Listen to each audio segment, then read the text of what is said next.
রিয়া একটা সাধারণ মধ্যবিত্ত পরিবারের মেয়ে। স্বপ্ন দেখে কলেজে ভর্তি হলো।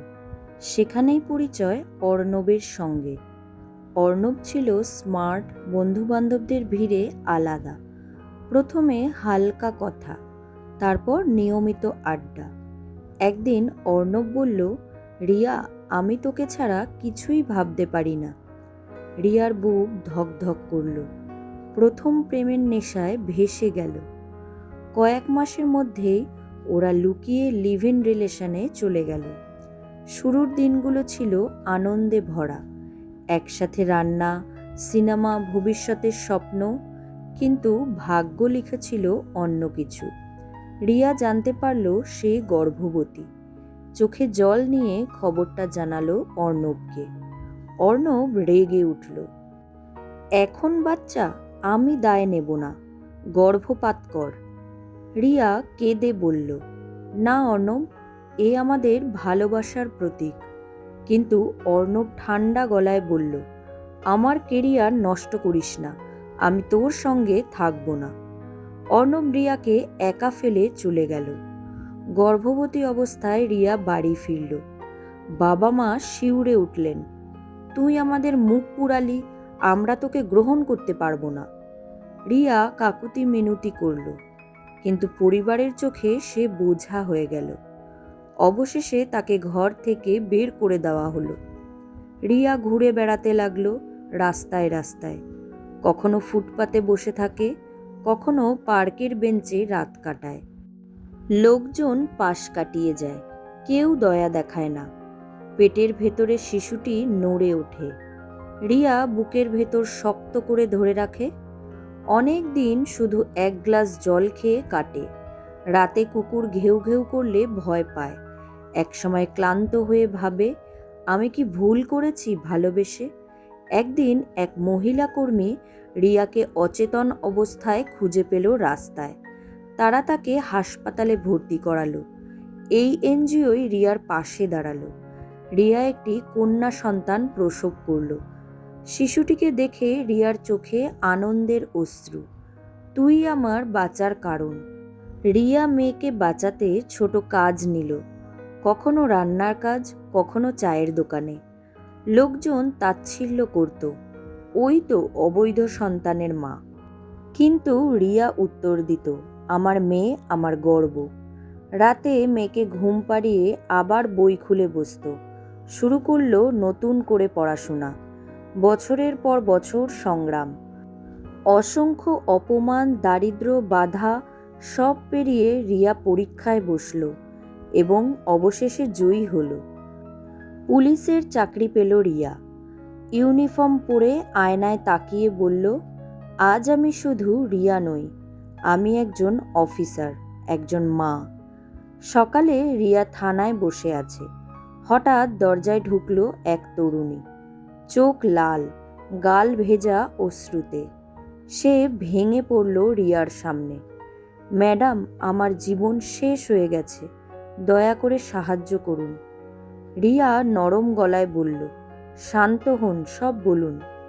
মেয়েটি বলল, একজন ছেলেকে আমি ভালোবাসতাম। সে স্বপ্ন দেখিয়েছিল, বিয়ের কথা বলেছিল, কিন্তু এখন অস্বীকার করছে। আমি প্রেগনেন্ট। সে বলছে বাচ্চা নষ্ট করতে। রিয়ার বুক হিম হয়ে গেল।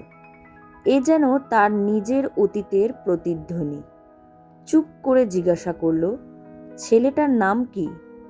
মেয়েটি মাথা নিচু করে বলল, অর্ণব। রিয়া কেঁপে উঠল। যে নাম রিয়া বছর ধরে এড়িয়ে চলছিল, আজ আবার তার সামনে এলো।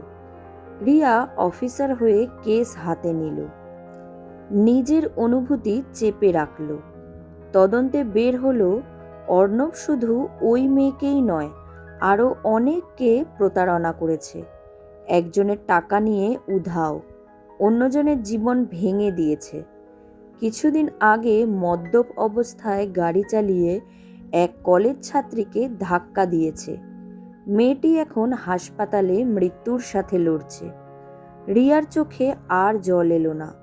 সে মনে মনে বলল, যে আমাকে ধ্বংস করেছিল সে আজও অন্য নারীর জীবন ভাঙছে। এবার তাকে ছাড়ব না। অর্ণবকে গ্রেপ্তার করার ওয়ারেন্ট এলো। দায়িত্ব পড়ল রিয়ার ওপর। সন্ধ্যায় ফ্ল্যাট থেকে অর্ণবকে ধরা হলো। হাতকড়া পরানোর সময় অর্ণব অবাক। রিয়া, তুই তুই পুলিশ? রিয়া ঠান্ডা গলায় বলল, হ্যাঁ। অর্ণব বলল, আমাদের ছেলে নাকি মেয়ে হয়েছে? রিয়া বলল, তোর কি হয়েছে জানি না, কিন্তু আমি একটা ছোট্ট মেয়ের মা। ও শুধুই আমার একার। অর্ণব মাথা নিচু করে রইল। রিয়া বলল, তুই ভেবেছিলি খেলা চিরকাল চলবে, আজ তুই ন্যায় বিচারের মুখোমুখি। অর্ণব বলল, আমি ভুল করেছি, কিন্তু তোকে ভালোবেসেছিলাম।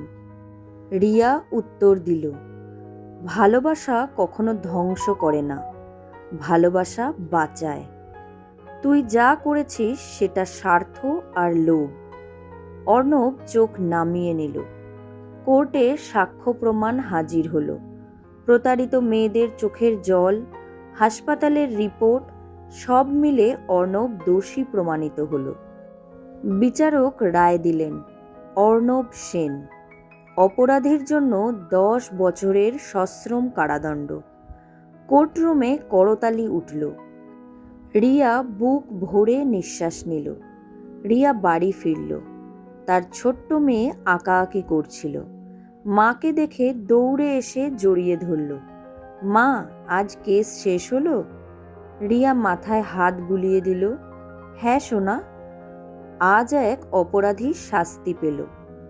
মেয়েটি সরল চোখে বলল, মা তুমি এক্কেবারে হিরো। রিয়ার চোখ ভিজে উঠল, কিন্তু এবার তা দুঃখের অশ্রু নয়, এবার তা বিজয়ের অশ্রু। সে জানত প্রেম তাকে ভেঙেছিল, কিন্তু সংগ্রাম তাকে গড়ে তুলেছে। আজ সে শুধু মা নয়, সে একজন যোদ্ধা।